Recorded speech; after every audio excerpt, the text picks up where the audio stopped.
Assalamualaikum warahmatullahi wabarakatuh. Perkenalkan, nama saya Adinda Putri Fatimah dari kelas 2H AKM nomor absen 2. Pada kesempatan kali ini, saya akan menjelaskan terkait tahapan-tahapan dalam proses audit.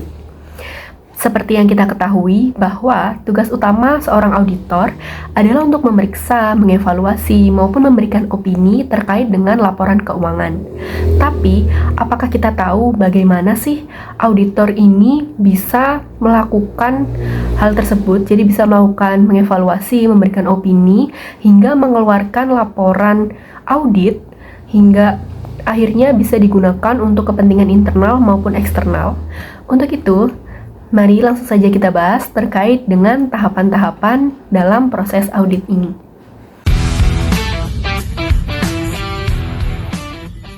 Nah, dimulai dari yang pertama, yaitu apa sih audit itu?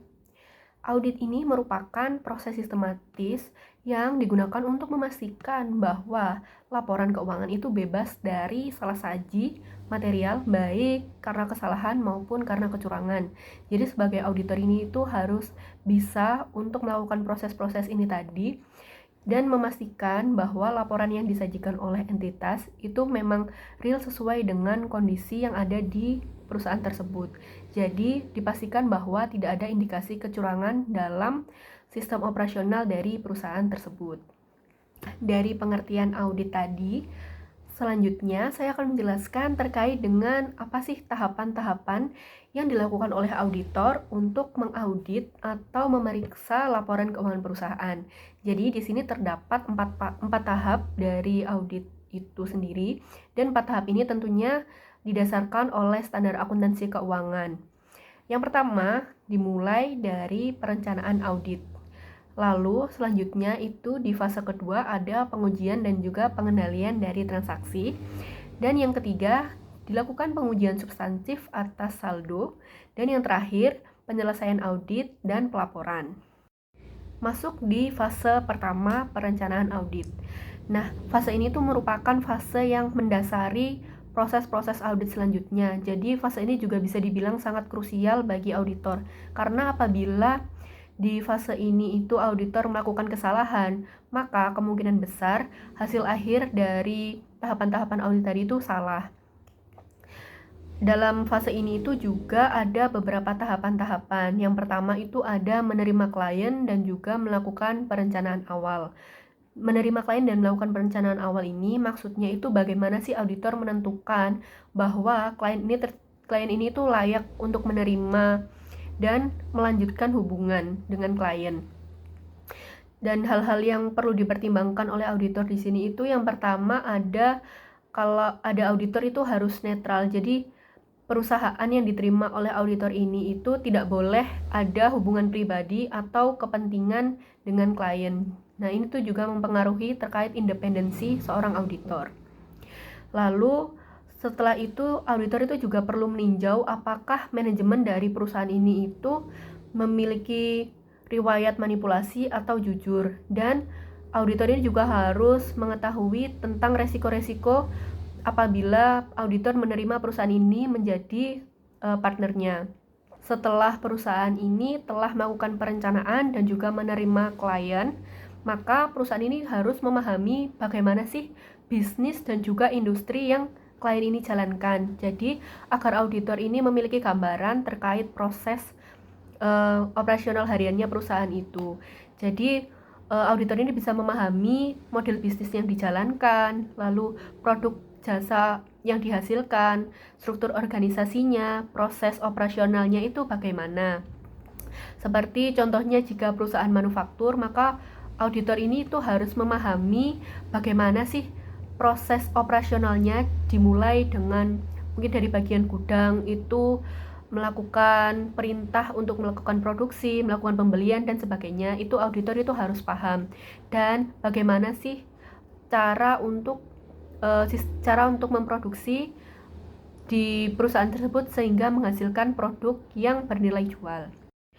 Selanjutnya, jika auditor telah memahami bisnis dan industri yang klien jalankan, auditor itu harus melakukan prosedur analitis awal yang digunakan untuk meminimalisir hal-hal tidak wajar sejak awal. Jadi agar auditor ini tidak salah langkah dalam memilih klien tadi.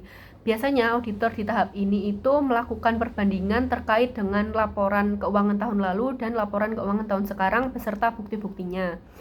Contohnya itu apabila ada penjualan yang naik drastis namun kas yang masuk itu tidak naik, maka hal ini tuh mencurigakan bagi auditor karena biasanya perusahaan ini melakukan manipulasi di bagian penjualan agar bisa mendapatkan keuntungan atau kepercayaan pihak eksternal seperti pemegang saham seperti itu. Jadi auditor ini harus tahu hal-hal mencurigakan ini. Jadi auditor itu bisa menandai area yang berisiko dan harus diperiksa lebih dalam. Nah, selanjutnya setelah melakukan prosedur analitis awal, auditor itu menentukan tingkat materialitas.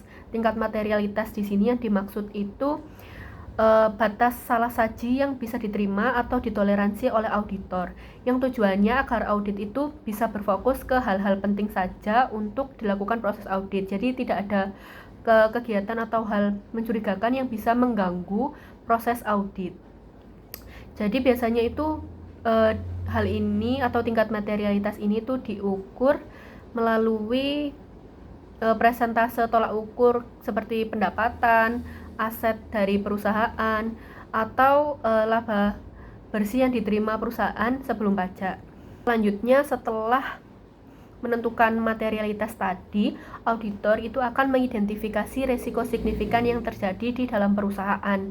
Auditor ini tuh perlu melakukan hal ini untuk menemukan area-area yang berpotensi menjadi kesempatan untuk melakukan kecurangan atau adanya kesalahan pencatatan. Biasanya auditor itu akan berpikir di mana sih titik yang paling rawan atau yang paling sering akan terjadinya kecurangan.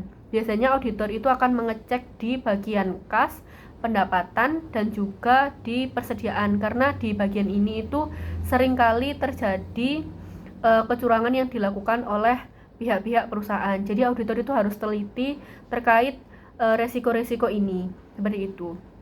Setelah mengidentifikasi risiko yang signifikan, auditor akan menilai inherent risk atau risiko bawaan yang pastinya di setiap perusahaan itu ada. Nah, biasanya auditor itu menilai inherent risk itu ada di beberapa sifat, seperti bagaimana sih sifat dari barang itu, lalu bagaimana kerumitan perhitungannya, lalu bagaimana tekanan situasinya, dan bagaimana riwayat di masa lalunya. Jadi semisal di perusahaan itu di beberapa laporan keuangan terakhir terdapat resiko di bagian gudang, maka auditor itu akan menilai bahwa resiko di perusahaan tersebut itu resiko bawaannya itu ada di bagian gudang. Setelah menilai inherent risk dari suatu perusahaan, auditor juga harus memahami dan menilai bagaimana sih sistem pengendalian internal di perusahaan tersebut. Apakah sistem pengendalian internal di perusahaan tersebut itu sudah sesuai dengan standar yang berlaku atau belum. Jadi auditor itu bisa menilai bagaimana sih sistem auditor itu harus bisa menilai bagaimana sih sistem pengendalian internal yang dijalankan di perusahaan tersebut, apakah SPI-nya itu bisa mencegah kesalahan yang terjadi atau bisa mendeteksi kecurangan itu dengan baik. Jadi kan biasanya di perusahaan itu ada bagian-bagian departemennya kan. Jadi auditor itu biasanya juga meneliti atau melakukan observasi terkait departemen ini, apakah sudah ada pembagian tugas yang jelas terkait per departemen, jadi meminimalisir terjadinya fraud atau kecurangan karena double job desk. Setelah melakukan tahapan-tahapan tadi, menuju ke tahapan akhir di perencanaan audit fase 1, yaitu untuk menyusun strategi audit. Jadi kan tadi sudah diketahui ya bagaimana sih perusahaan ini, bagaimana bisnis dan industri yang dijalankan oleh klien. Lalu setelah melakukan prosedur analitis awal, menentukan tingkat materialitas, mengidentifikasi risiko yang signifikan, menilai risiko bawaan, dan juga memahami sistem pengendalian internal, maka perusahaan ini tuh perlu menyusun strategi audit. Strategi audit ini tuh bertujuan karena audit itu telah mengetahui hal-hal tadi, jadi audit itu bisa fokus ke area mana sih yang perlu diaudit. Dan audit ini tuh juga bisa melakukan prosedur-prosedur yang dilakukan di tahapan selanjutnya dengan mengatur jadwal dan juga membagi bagian tugas di dalam satu tim audit, seperti membuat blueprint audit, seperti itu. Setelah melakukan fase yang pertama di perencanaan awal, maka auditor itu bisa mulai menjawab terkait pertanyaan-pertanyaan penting di fase ini, seperti apakah sistem perusahaan itu bisa dipercaya atau tidak dengan pengujian kontrol dan transaksi. Nah, dalam fase 2 ini itu auditor harus menentukan kata kunci atau hal pertama yang harus dipastikan itu apakah akan mengurangi resiko dengan mengandalkan pengendalian internal atau tidak.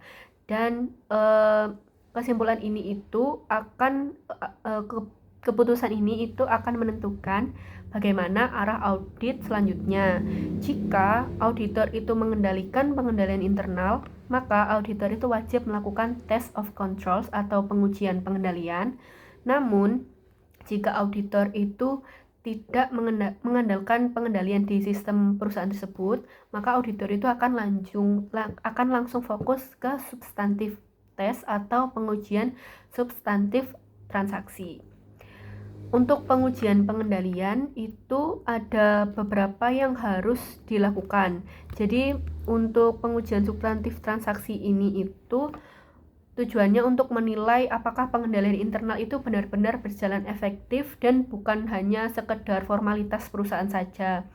Yang diuji auditor itu apakah prosedur dari pengendalian internal yang menjadi standar di perusahaan itu benar-benar dijalankan dan juga konsisten atau tidak.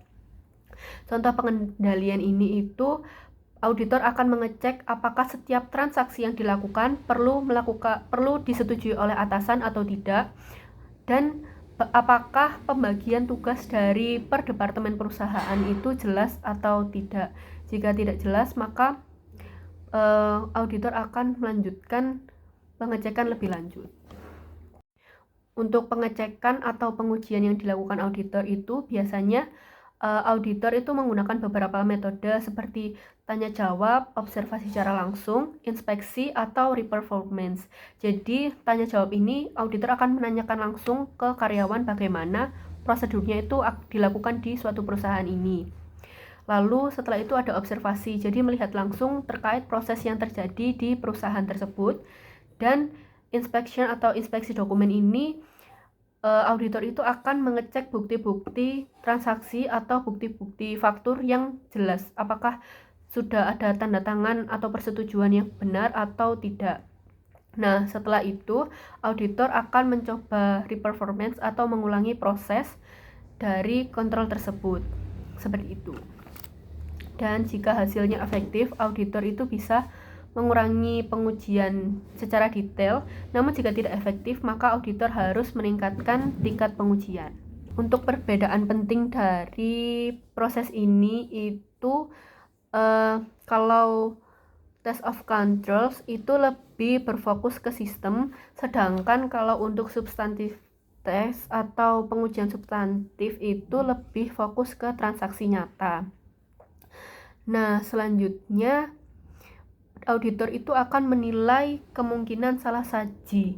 Jadi tujuannya itu menentukan apakah laporan keuangan ini itu berpotensi untuk mengandung kesalahan material atau kesalahan saji. Jadi setelah pengujian ini, auditor itu akan berpikir apakah ditemukan banyak kesalahan-kesalahan kecil atau di mana keberadaan pola kesalahan tersebut. Untuk jenis salah sajinya itu ada dua, yaitu error yang tidak disengaja atau fraud yang disengaja. Jadi auditor itu harus mengetahui terkait tahapan-tahapan ini untuk lanjut ke fase yang ketiga. Setelah melewati fase kedua ini, maka auditor akan lanjut ke tahap selanjutnya. Jadi dari pengujian kontrol dan transaksi yang tadi telah dilakukan, di fase ketiga ini menguji substantif atas saldo. Jadi kalau di fase 2 itu kan auditor itu lebih ke menguji sistemnya ya dan juga transaksi. Tapi kalau di fase 3 ini itu auditor masuk ke intinya langsung di laporan keuangan, yaitu di saldo akun. Yang fokus utamanya itu apakah saldo yang terkandung di dalam laporan keuangan itu memang benar-benar wajar dan juga akurat. Yang bertujuan itu memastikan bahwa saldo akun ini tadi itu tidak mengandung salah saji dan bisa memberikan bukti-bukti audit yang kuat terkait laporan yang telah diterbitkan tadi dan menentukan apakah laporan keuangan tadi itu bisa dipercaya. Nah, auditor ini menilai dengan tingkat resiko, jadi ada resiko rendah, resiko sedang, dan resiko tinggi atau tidak diketahui. Jadi untuk resiko tinggi atau tidak diketahui ini itu merupakan resiko yang sangat dihindari dari perusahaan, karena jika resikonya itu tinggi maka auditor itu akan menjadi semakin detail dalam melakukan pengujian.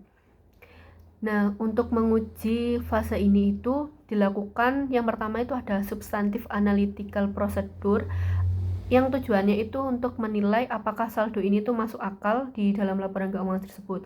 Auditor itu biasanya melakukannya itu dengan membandingkan dari data tahun ini dan data tahun sebelumnya, atau dari anggaran yang telah ditetapkan di tahun ini apakah itu wajar atau tidak. Contohnya itu ketika di laporan itu menunjukkan bahwa laba naik sepersekian persen dari tahun sebelumnya, itu maka auditor itu akan mengecek apakah ini tuh termasuk resikonya itu rendah, sedang, resikonya tinggi atau tidak diketahui.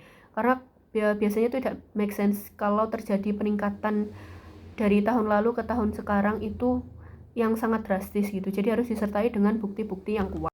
Yang selanjutnya itu ada pengujian item penting atau test of key items.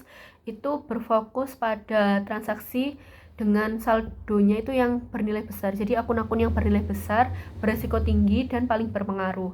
Jadi biasanya itu di transaksi penjualan terbesar, lalu piutang yang tinggi, dan juga di investasi. Karena kan tidak semua data diuji ya dalam audit. Jadi auditor itu melakukan pendekatan prioritas. Jadi auditor akan mengecek bagian-bagian yang sangat penting yang harus dicek. Jadi auditor itu biasanya memeriksa dari dokumen pendukung. Lalu auditor itu biasanya juga mengonfirmasi pihak ketiga apakah jika dilakukan pembelian, auditor akan memeriksa di supplier apakah perusahaan ini tuh melakukan pemesanan bahan dengan jumlah yang sama atau tidak. Lalu auditor itu juga bisa melakukan pengecekan, jadi diverifikasi keaslian transaksi tersebut, apakah memang sudah disetujui oleh atasan atau tanda tangan yang ada di dalam dokumen tersebut itu bersifat asli dan tidak ada pemalsuan. Setelah 2 tahapan tadi, auditor itu akan melakukan pengujian detail saldo. Jadi pada tahap ini itu tahap yang paling mendetail dalam proses audit. Jadi auditor itu harus memastikan bahwa saldo akun itu memang ada, lengkap, akurat, lalu dinilai dengan benar, dan memang dimiliki oleh perusahaan. Dan teknik yang digunakan itu ada beberapa. Yang pertama itu dengan teknik konfirmasi. Nah, konfirmasi itu biasanya biasanya auditor akan menghubungi pihak luar secara langsung, seperti yang tadi sudah saya jelaskan, menghubungi supplier secara langsung, menghubungi customer secara langsung untuk memastikan bahwa transaksi ini itu memang terjadi dan wajar. Lalu biasanya perusahaan itu juga akan mencocokkan 2 data. Jadi mencocokkan apakah saldo, contohnya seperti kas ya, jadi apakah saldo yang ada di buku yang telah dicatat itu memang sama dengan yang ada di rekening bank. Lalu jika perusahaannya itu manufaktur atau perusahaan yang menghasilkan barang, itu auditor akan mengecek persediaan di gudang. Jadi apakah memang benar produksinya sekian dan yang di gudang itu memang tersedia sekian.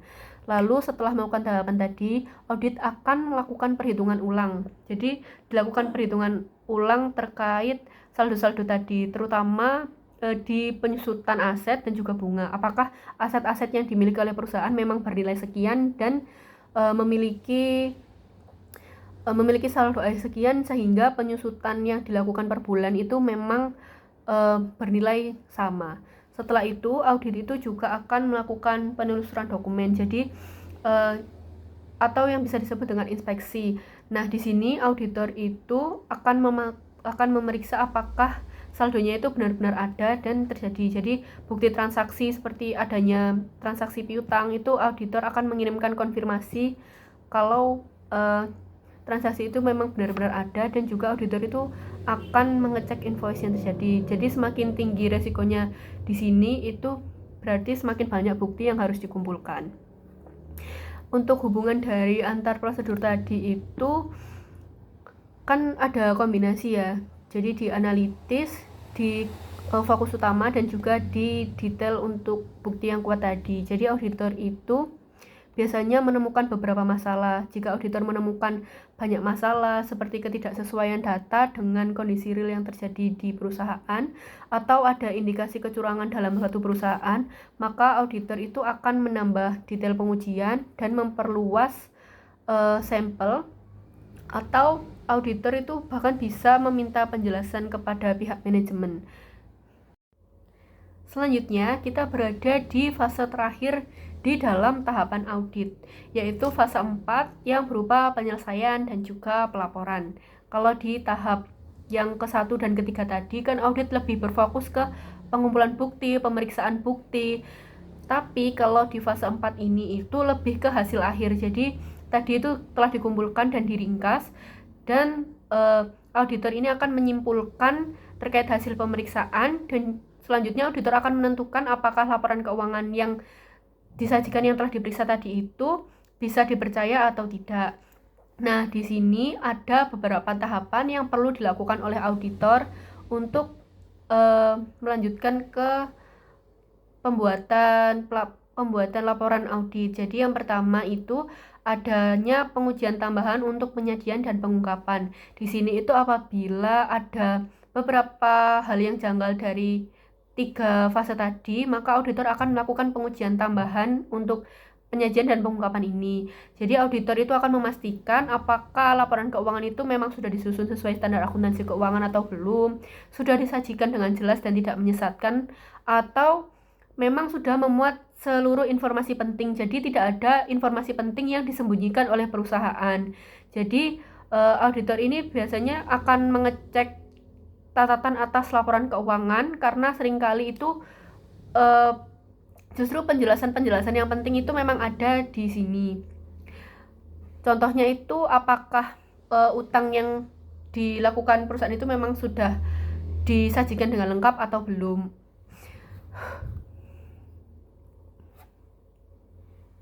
Selanjutnya, setelah melakukan pengujian tambahan, itu auditor akan mengumpulkan bukti-bukti akhir untuk mendukung pembuatan laporan audit. Jadi setelah semua selesai, auditor itu akan mengumpulkan seluruh bukti audit tadi, menyusun dokumentasi, dan melakukan review internal dengan tim auditor tadi, yang tujuannya itu untuk memastikan bahwa semua kesimpulan atau semua laporan tadi itu memang sudah didukung dengan bukti yang cukup dan juga relevan. Jika laporan keuangan tadi buktinya itu masih kurang, maka akan kembali lagi auditor akan melakukan pengujian tambahan. Setelah itu, auditor akan mengevaluasi hasil audit yang tadi telah dilakukan. Auditor ini akan mempertanyakan lagi, jadi apakah laporan keuangan tadi itu sudah benar, apakah laporan keuangan itu mengandung salah saji material atau adanya kesalahan-kesalahan yang terjadi. Jadi auditor itu akan mempertimbangkan lagi di evaluasi ini. Auditor akan mempertimbangkan terkait jumlah kesalahan yang tadi ditemukan di fase-fase sebelumnya, lalu dampak kesalahan tersebut itu apa saja, lalu apakah kesalahan-kesalahan yang tadi telah ditemukan itu bersifat sengaja atau tidak. Jika kesalahannya tadi ini itu masih di dalam batas materialitas, itu masih bisa diterima. Tapi jika tidak, maka harus diperbaiki atau diberikan catatan di opini audit. Setelah itu, setelah mengevaluasi, mengumpulkan bukti, setelah melakukan pengujian tambahan, maka auditor ini akan mulai menyusun laporan audit dan juga menerbitkan hasil laporan audit. Nah, menyusun dan menerbitkan laporan audit ini merupakan tahap akhir dan juga hasil akhir dari seluruh rangkaian yang telah dilakukan oleh auditor. Di sini auditor itu akan memberikan beberapa opini audit, yaitu biasanya itu ada wajar tanpa pengecualian, wajar dengan pengecualian, tidak wajar, dan juga disclaimer. Kalau wajar tanpa pengecualian ini tandanya laporan keuangan itu sudah baik. Nah, wajar tanpa pengecualian ini tuh hasil akhir yang sangat diinginkan oleh perusahaan, karena perusahaan itu berarti memang sudah menjalankan pengendalian internalnya itu secara baik gitu. Jadi bisa dipercaya baik oleh pihak internal maupun pihak eksternal. Setelah itu ada wajar dengan pengecualian, yang berarti ada beberapa kesalahan kecil namun masih bisa ditoleransi. Nah, yang paling tidak diinginkan oleh perusahaan itu jika auditor memberikan opini yang tidak wajar, yang berarti kan ada beberapa kesalahan yang tidak bisa ditoleransi ya oleh auditor. Jadi laporan yang disajikan perusahaan ini tadi itu tidak dapat menyajikan atau mencerminkan kondisi yang sebenarnya yang terjadi di perusahaan. Selanjutnya, auditor itu juga bisa memberikan opini disclaimer. Kalau disclaimer ini tuh auditor dari awal itu setelah menyadari bahwa tidak ada bukti-bukti pendukung yang cukup untuk auditor lakukan pengujian. Jadi kayak penerbitan laporan keuangannya itu tidak ada bukti yang cukup untuk bisa menjelaskan kenapa laporan keuangan ini tersaji seperti ini, seperti itu. Dan laporan-laporan ini itu akan sangat penting digunakan oleh pihak internal. Pihak internal itu contohnya seperti pemilik perusahaan. Jadi pemilik perusahaan ini tadi itu bisa mengambil kesimpulan bahwa perusahaannya itu sehat. Perusahaan sehat dalam artian itu pengendalian internalnya bagus dan juga sistem operasionalnya itu memang berjalan sesuai dengan standar. Lalu setelah itu ada juga biasanya digunakan untuk pihak eksternal. Pihak eksternal di sini itu seperti pemegang saham. Jadi kalau laporan keuangannya itu baik dan diopinikan itu wajar tanpa pengecualian, maka investor akan mudah untuk berinvestasi pada perusahaan tersebut. Atau biasanya juga digunakan untuk rekonsiliasi bank, untuk pajak dan sebagainya. Setelah laporan hasil audit tadi ini telah tersusun dengan baik, maka komunikasi dengan manajemen akan dilakukan oleh auditor. Jadi komunikasi ini itu penting karena auditor kan tadi sudah menemukan beberapa temuan-temuan audit. Nah, ini tuh harus diberitahu kepada auditor. Apakah ada pengendalian internal yang lemah atau ada indikasi bahwa perusahaan itu telah mengalami penurunan penjualan sehingga beberapa tahun ke depan itu akan bangkrut dan sebagainya. Jadi dikomunikasikan ini itu penting agar membantu pihak manajemen itu bisa meningkatkan perusahaannya itu menjadi lebih baik, seperti itu. Lalu setelah dikomunikasikan dengan manajemen ini tadi, maka manajemen juga akan memutuskan terkait dari hasil yang telah diaudit tadi, apakah memang sudah bisa diterima atau tidak, seperti itu.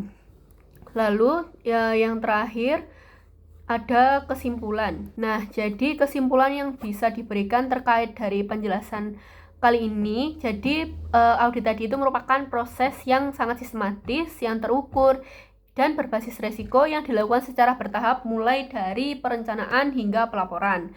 Jadi audit ini itu sistemnya itu memang sudah terukur dan juga sudah dilakukan, sudah didasarkan oleh standar akuntansi keuangan yang berlaku. Dan tahapan-tahapan untuk melakukan audit ini tadi dimulai dari fase yang pertama, yaitu auditor akan membangun pemahaman yang kuat terkait dengan klien, mulai dari bisnis dan juga industri. Lalu auditor itu akan melakukan perencanaan terkait data yang telah diperoleh dari klien. Kemudian di fase 2, auditor itu mulai masuk ke tahap pengujian baik terhadap pengendalian internal maupun terhadap transaksi. Dan dilanjutkan dengan fase yang ketiga, yaitu auditor melakukan pengujian yang lebih mendalam terhadap bukti-bukti transaksi, terhadap laporan keuangan yang sudah tersaji ini tadi. Dan yang terakhir ada di fase keempat, di tahap penyelesaian, di tahap evaluasi. Jadi setelah auditor tadi telah mengumpulkan bukti, menguji bukti tersebut sudah jelas, maka auditor akan menerbitkan laporan hasil audit, yang laporan ini memberikan beberapa opini seperti opini wajar tanpa pengecualian, wajar dengan pengecualian, lalu tidak wajar, dan juga disclaimer. Dan laporan ini tadi akan dikomunikasikan ke pihak manajemen. Setelah itu laporan ini tuh juga berfungsi untuk pihak-pihak seperti pihak internal dan juga pihak eksternal, seperti itu. Nah, berakhir sudah presentasi saya pada kali ini. Saya meminta maaf apabila masih terdapat banyak salah kata dan sikap. Lalu saya mengucapkan banyak sekali terima kasih karena telah meluangkan waktu untuk saya bisa melakukan presentasi hari ini dengan baik. Saya akhiri. Wassalamualaikum warahmatullahi wabarakatuh.